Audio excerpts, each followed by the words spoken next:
So let's get into the DMV real estate news. Yes, sir. So I got two little pieces of little nuggets for us here in the area. Everybody in the area. Yeah. So Verizon has just announced that they're going to be adding a new area code to my old area code. The 240 and the 301 area codes are now getting a new area code. I'd love to hear you guys' comments at the bottom for what you think about this new area code they're about to add. The area code is 227. They got to have Marla Gibbs on the commercial, right? Regina King and Hal Jackson. That is nice. 227, baby. They That's know- the Switching new over. area code. Who came? Well, I don't know who came up with that. That's a good question. I would like to know. It was AI. It was. You think it was AI? No, I don't Probably know. was I have no AI. idea how they actually come up Speaking with of AI, I did my first Instagram and social media post and used AI. I typed in what I wanted it to be, the over idea. What you and use, it came up with a script. ChatGPT? It was inside of this program Right. program that I had. I just typed it in and it came back and it was dope. Show me how to do that afterwards, because I need to. I want to be participant in AI. It's and I don't crazy. know. We downloaded it that day, and I started. Oh, the ChatGPT? The ChatGPT, remember? Yeah, yeah. And, I'm not afraid- even real. I'm an AI. I'm an AI generated bot right now. Did you know that? I'm afraid to do I'm it. actually- I'm I'm sitting in the house. Yeah, okay. I know. It's a hologram. That's a, He's I'm a hologram. in the house He's a watching. hologram. Like, I'm glitching. That's a glitch. But let me ask you this: was the show 227 based in the DM? Nah, where was 227 based? I don't know. If anybody That's knows the where Google 227 was based, I feel like it was like New York or Chicago. Chicago, or something. maybe, right? Had to have been somewhere where they had those like Row houses, stairs. like brownstones Yeah, and those stuff? row Yeah. houses. Like that. It seems like the same steps that they had Sesame Street on, but that was It was the same. that was the largest part of confusion of my childhood. was two Where's Big Bird coming out? was Where's my man? 227 and Sesame Street filmed on the same set? I thought it was the same. It definitely looks. looks It does look like it As in a kid. retrospect, right? But we don't remember. I don't. What my kids told me something about that effect where you think something, but Oh, the Mandela effect. the Mandela effect. And I'm Yeah, like, that's nothing. That's just some TikTok garbage, googly got nonsense. yeah. I mean, it's possible though. I mean, anything's possible in a world of infinite possibilities. The next Ooh, little I got bit of news nugget here that I got.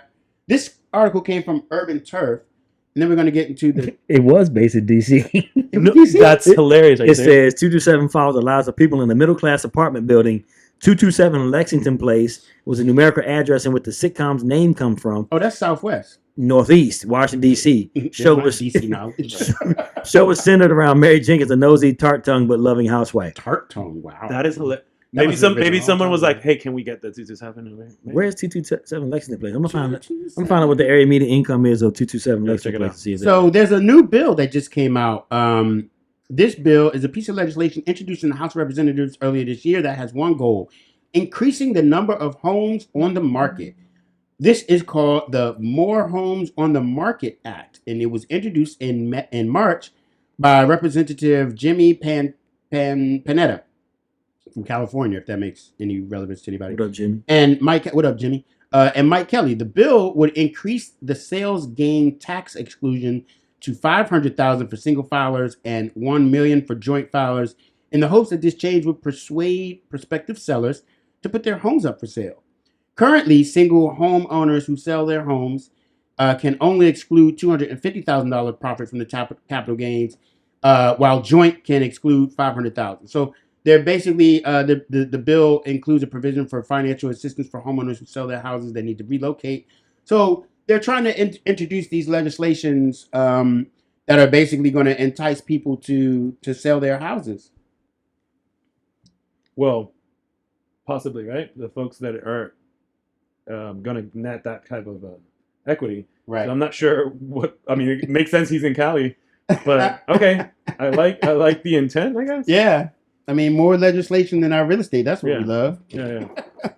Keep jumping in the real estate market, government. We appreciate all you've done low these many years. Yeah. I mean, I think the bill is it's an effort. I think that you know to try to make things more less stagnant. I think they're trying to like increase people's desire to like get up off of their properties, and then that'll put more properties on the market, and thereby reduce some of the multiple offer situations that we've been running into. I think a lot of these people that have these ideas in politics, be honest with you, that sometimes I don't think they know what they're doing. They're so far removed from. They're so like far this is removed. gonna help. It's like who? I don't know. They need to ask the people that are on boots on the ground to figure out, like, hey, what are the challenges that you're having, and what would your strategy be, and to be able to implement that. Hold on, he's calling me now. Of course, Hey, we're and doing a podcast. Can I? and give them credit. You know what I'm saying? Like, give them credit for, Jimmy calls hey, back. you know, Dan Wheeler, sells homes. He was a resource that helped us come up with this, instead of like the congressman coming up with this plan in their cabinet. Like, we came up with this plan Yeah. To benefit them, his people. No, or him. He's like, man, how do I do this? right? I got an idea, guys. We got Right. an inventory. I think we up it up, and then he's like, high fiving his wife. He's like, we got it. I got an idea. Yeah. Let's exempt $500,000 from our capital gains tax. Yeah. Good idea, honey. Well, write it up. Let me ask you something, because I just saw this and I haven't really looked into it, but it's something of interest. So we've gotten a couple of different calls from folks who are looking at tiny homes and trying to establish where they could potentially put these tiny homes. And you know how when you talk, I got some land for you. So all of a Started sudden, getting advertisements for it. I started getting all these things popping up, but apparently Lennar is doing it in Texas, where they I saw that. like these. It's like a community of tiny homes What for do you think about 125,000. I was like, whoa, I like that idea. You like that? I do, because let's say that you're priced out, because that is an issue that we're having, right? We have folks that are qualifying and they're not getting the raises necessary, and the prices continue to go. And I have this conversation all the time with my staff. I'm like, there's this gap that's being created, and it keeps on happening. And then I don't know if you guys have dealt with it, but there's a lot of hedge funds that are coming into our market over here, and they're purchasing these properties. These properties will never come back on the market. Mm-hmm. They're going to be eternal rentals forever. And I'm like, this continues to have this gap. And unfortunately, even if you put 4 or 5 people on, you're still not going to be at the level where you're going to be able to purchase. So maybe this is an entryway idea. I don't know. I was just thinking. I don't hate it, but I think it's kind of a gateway to low-income housing. Gotcha. And typically, to me, it kind of. What if you establish it, like, what I forgot what they're called? HOA? No, the when you do an additional ADU or something. Oh, like an ADU. Like in Silver Spring, behind a house, and then you put something. Think, to me, I saw the joint in Texas. Because of mother-in-law suite. It just kind of reminds me of like shanty towns, like just a bunch of like little like small shacks that. If you did it the right way, I'm looking at it 20 years from now, what it's going to look like, where So I like it. I've actually was. Y'all ever been to tiny home? You like it as a rental, that's why. Correct. I'm looking at developing something like that. That's what I was thinking about. Have you ever stepped foot in the tiny home before? You can only step 1 foot inside. Pretty much tiny. No, isn't this the size of it? This is bigger than it's about this size. I mean, they usually do like they're big. They're bigger. They're taller, but they're not wider. They're not necessarily. They're like this. It's just they can be wider than but this. like you would have like a kitchen, a little living space. The kitchen would be like right there. Yeah, right there. And then they would have like upstairs, and then they would have the bed. I just want to say this: tiny homes are meant for tiny people, right? That's a whole movement, bro. That's not the tiny people movement. I'm saying like, I'm not again. Well, I was looking at you like you were looking at me when you said that. But here's the deal. Like, because when I go in, like, I'm like this the whole time. I'm like kind of like trying to. Now I'm only. No, we're not gonna get into it. I'm 6 feet, right? I'm 6 feet, right? So and how much? Don't worry about it. 227. I'm 227. 227. But what I'm saying is, like, walking up the steps. The steps were about as wide as his laptop, and then like the ceiling is like you got to kind of duck it. It's. And then what's the equity? Like how are they gonna build equity? Know. I mean, and most of them come on wheels. So hear it out. Think about that market, right? The folks that are interested in these type of things is because they don't want debt. They want to be able to have something affordable. And I get it. This is whole movement. I mean, but if you got newer generations, they're living in vans. You think they're gonna buy it? You think they're gonna buy them? No, I'm serious. Yeah, they're converting vans, so their thing is like, how can I have the least debt as possible, but still have housing, and then live free and travel and everything? I get it. I just worry about the neighborhood. Like, who you gonna be living next to? A whole bunch of those little. A bunch of people that can only afford $125,000 houses. Not to say that that's a bad thing. And that's good why we have these conversations, because I didn't think your perspective. I'm thinking like school zones, like, okay, the taxes that's going to go for that school. The school's going to be less funded because it's going to be less taxes, which means it's probably going to be another tiered system where, your zip code is going to determine where you go to school and thereby your education and the quality of teachers that are going to be at that school. So I'm just like $125,000 shanty town. Like, I mean, it's cool in I think in principle. Yeah. So my train of thought was, I don't know, man. I have a office that we just opened in Virginia, and I'm doing one on the Eastern Shore. My intent when I saw this was to create a second home environment or a vacation home environment, and that's really what the conversations that I'm having with these folks. So I have a client who's looking for a second home. They want to be near the water, but they also don't want to, extend themselves way on. So the original conversation that we were having was this individual was looking for just a plot of land, and the plot of land is really involved. And I was explaining to her, look, it's not as easy. I know the pricing is really nice, right? For land, like to build for land, yeah. And that looks attractive, but for you to actually create something on that land is really costly. And a lot of people thinking, oh, I'm going to buy the land, for 60,000 or 80,000, so I can build the house and it's going to be really affordable. But the reality to get something on there is time consuming and costly. So when we were going through that, then I started, we were talking. She's like, well, can we do a tiny home or a mobile home? It's like, well, from my understanding, in this county, they have to be in a specific zone for mobile homes. Now, tiny homes, let me find out. And then when we were having that conversation, I started seeing this stuff, and that's what popped up. So what my train of thought was, whoa, wait a second. I can see a lot of people have some capital. They don't have a vehicle to invest. The stock market is not doing the best, but they would like a house, but that's not the best move for them right now. Yeah. What if we can create like a little community of second homes on the Eastern Shore, where people could, I could invest in this and then I can use it as my summer home or Airbnb it out. You know what I mean? That was my train of thought. I wasn't thinking you're an investor. Now I was thinking about that. Like, so I've been having this conversation for years with my wife and some other developers. And we talk about the land and all that I have. And he got like 150 acres of land out in West Virginia. Yeah. Nice. So we've been talking about, like, she wants to build a tiny home community, but have each house have like a different theme on it, right? I told you better sell that joint to Walmart, man. So there's a Walmart 20 minutes away. No, Amazon or something. Yeah. But here's the other piece. Like, we are talking about the school system and these other things. If you find, that areas in, land in certain areas are already zoned residential, and you could, let's say they were going to put up 10 townhomes, right? Or however many single family homes. Then an investor can come in and buy that, and if tiny homes are allowed, you can put that tiny home community in that space that was normally allotted for these single families or townhomes. I've seen it done. There's a community down in Georgia somewhere. I forget the name of it, but it's Black owned, and they built it. They had investors.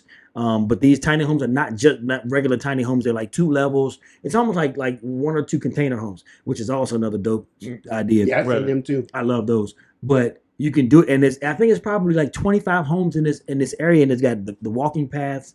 It's amazing. You can look it up on social media, but it can be done. And you can do it. I like it. I'm not opposed to it. But I actually didn't how. think about the schooling and the taxes and all that stuff. That's actually interesting to kind of elaborate and see what the studies look like.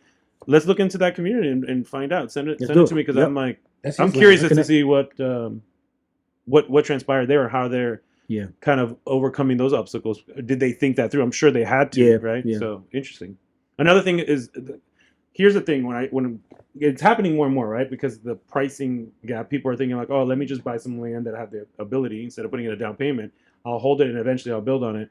That process is really lengthy. That process is not as easy. Yeah, construction and permit process. Oh my gosh, yeah. I mean, we've done it. I love to do it. It's really hard to do it in our market right now. But when I tell people, like, if you have the tolerance and the time to go through this process, and maybe not even be able to do it, because that's the other thing. Just because you have the vision and things seem to be like in order, the county at any point could stop you. Wow. You know what I mean? When you do the feasibility study and then you keep on going, and you impact fees. There's so much involved that people don't understand. Even if the land is flat, even if the land is like cleared up, you still have to excavate. You still have to do a lot of things. You can go permits, and the county can put a stop on it. The other thing is with yours, so we got to figure out what the well and septic is going to look like, because running water and public sewer to even minimal things. I mean, you can subsidize it and you can pay it throughout the years, but it's not as easy as what people think. But it should be. But it just isn't right now. Yeah, you can do compost toilets and things like that. Like in Puerto Rico, you do it. Yeah. You get it. You can make it happen. Yeah, there's always a way to make something happen. But it's gonna be like, how much you willing to pay and how much time you willing to spend. How much money you got? Yeah, exactly. You guys know what an impact fee is, right? A what? An impact fee? I don't know what an county. Okay, the counties have, and that's how they generate money for schools and stuff like that. So you can have raw land, or what we call infill. So house, land, house, right? So clearly, the houses have been in the community, and there's some land. You're like, oh, perfect. I can buy there and I can make my thing. For you to break ground, that's an impact fee. and in Montgomery County it was like, I don't want to 100,000. misquote it. It was like 50 something. It starts like 58, depending on what you're doing. And that cost is just goes to the county. That's not benefiting you in any way. It's just a fee that you're paying for that. Just I don't want to get some the county upset with me. fat Or anything. cat bureaucrat But I'll send it to you guys. sitting Yeah. at a desk.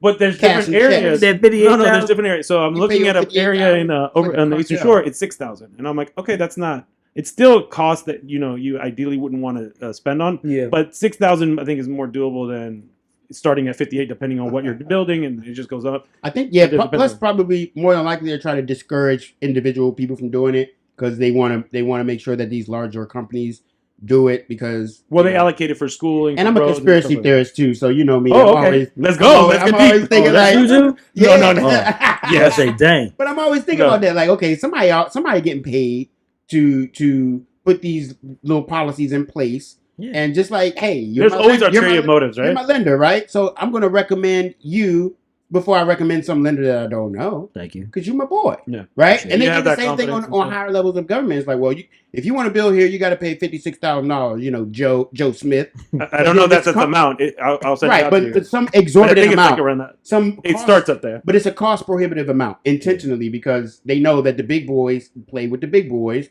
and if you're a little guy, you got to pay. Well, think about this. Like, we'll use that same scenario, right? She didn't have that in her train of thought, and it was like, "What? I didn't know that." And I was like, "Yeah, you have to do a feasibility study. We have to perk the land. We have to." So there's all this additional cost. Most folks, just like when a seller is potentially interviewing for agents, are like, "Okay, I owe this much. If I sell my house this much, I get this much." No, it doesn't work that way. There's a lot more involved in Yeah. reference to what you actually net. And the same thing with the construction part. If you're looking at land or infill, I always that same conversation that I had with her, I said, "Listen, I learned the hard way. What I would advise you, if this is something that you want to do, because there's typically two reasons why someone's interested in it. One, because of the cost. They're thinking, okay, this is an easier way for me to get into home ownership. Or two, they want something very custom and they don't want to go the cookie cutter route. So depending on where they're at with that, I said, if you really want something custom, maybe this is something that we can explore, but just understand that it's going to be a long process. If it's cost, let me break it down to you. Let me let you know that it's not as simple as that, what you're thinking. Let me buy the land and then save up a little bit more and then find a builder to do it. Yeah. It's a little bit more involved, but not to say that it can't be done. So once I have that conversation, a lot of times they're like, oh, no, well, I just wanted to, buy a nice house. And okay, let's do this, I said. Yeah. Which is hard right now, but let's find a property that's already there and do what we call a tear down. You tear it down, you know that it's been permitted for a property already. You know that Right. there's some kind That's a of good well or idea. septic or some kind of essentials that you're going to need Yeah. already there. And it's a lot more cost effective for us to purchase it, even if we purchase it at a higher price point than the land, tear the house down, and then start constructing, because the permitting is going to be a lot easier and you already know that something was there at some point. So that's always a better avenue if you're looking for making something that you want to yours. And then we partner up with, these builders that can help us facilitate that.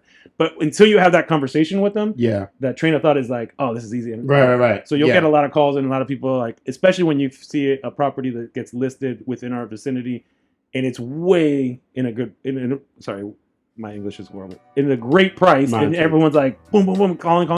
And then you have to have these conversations multiple times because that's the intent, right? Like, oh, I'll buy it because I have that money and then I'll wait a little bit longer or try to find funding. That's another thing too.